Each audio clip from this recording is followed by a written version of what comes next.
আসসালামু আলাইকুম ভিউয়ার্স, আজকে আমরা চলে আসছি আমাদের একটা উদ্দেশ্যটা ভিডিও শেষে আজকে উদ্দেশ্যটা বলবো। তো দেখতে পাচ্ছেন আমার সাথে রয়েছে শাহিন এবং দেলোয়ার। তো আমরা এই গহীন একটা জঙ্গল দিয়ে আমরা কিন্তু জঙ্গলকে খুব ভালোবাসি, যার কারণে আমরা সব সময় এই জঙ্গলটাই পছন্দ করি। আর এই জঙ্গলের মধ্যে দিয়ে আজকে আমরা হেঁটে যাচ্ছি। কিছুক্ষণ আগে আমার সামনে একটা মুরগি মরা ছিল, ওই মুরগি মরাটা হয়তো কোনো কিছু নিয়ে গেছে।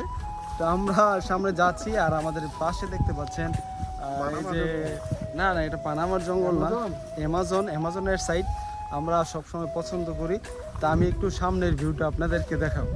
কি দেখতে পাচ্ছেন গহীন জঙ্গল, কিন্তু এই দিক দিয়ে মনে করেন যে রাত্রে বলেন সকাল টাইমে বলেন খুবই নিরিবিলি পরিবেশ, কেউ এইদিকে আসে না।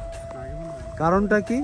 কারণটা হচ্ছে এখানে খুবই ভয়ানক কিছু রয়েছে, যার কারণে এই রাস্তা দিয়ে কেউ আসা যাওয়া করে না। এই যে কিন্তু রাস্তা আমরা বানাচ্ছি হেঁটে হেঁটে। তো দেখতে পাচ্ছেন এই গাছগুলো আমরা কিছুদিন আগে কেটে সাফ করেছি।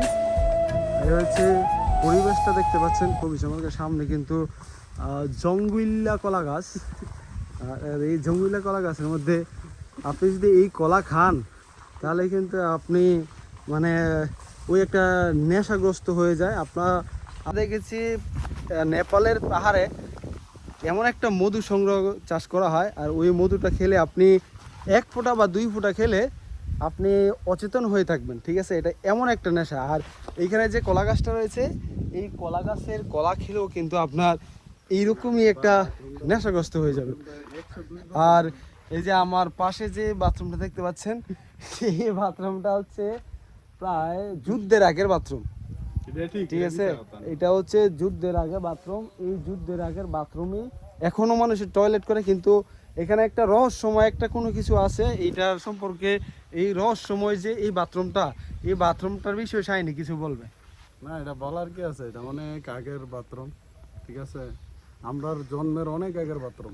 আচ্ছা, এটা তো অনেক আগের বাথরুম, তাহলে এখানে এখন বাথরুম করে না কিসের জন্য? এটা তো টয়লেটটা তো ঠিক আছে। এই জায়গাটা এখন ভয়ানক হয়ে গেছে না, তো এখানে কি জানি আছে বলতেছে, কিন্তু আমরা নিচ্ছুকে দেখি নাই। কিন্তু অনেকে বলতেছে এখানে ভয়ানক অনেক কিছু আছে। আর আমরা তো দিনের বেলা আসছি, কিন্তু রাতের বেলা এখানে আসা যায় না। তো গাইস, আপনারা কিন্তু দেখতে পেরেছেন এবং শুনতে পেরেছেন এই ভূতের রহস্য। আর আমরা এখন এই রাস্তা দিয়ে যাব। রাস্তা দিয়ে যাওয়ার পরে এই যে বাথরুম, এই বাথরুমটাই খুবই ভয়ানক। আর এদিক দিয়ে শুনশান অবস্থা, দিনের বেলা কেউ আসতে পারে না। আমরা তা বিষ বাইন্দা তারপরে এই রাস্তা দিয়ে আসছি। পরিবেশটা খুবই জঘন্য। কোন পর আমরা একটি মুরগি দেখতে পেলাম, আর এই রাস্তা দিয়েই মাঝে মধ্যে বনমোরগ দেখা যায়। এইগুলো হচ্ছে বনমোরগ। আর এই বনমোরগগুলোকে ওই পাশে একজন দেখতে পেয়েছেন, এইখানে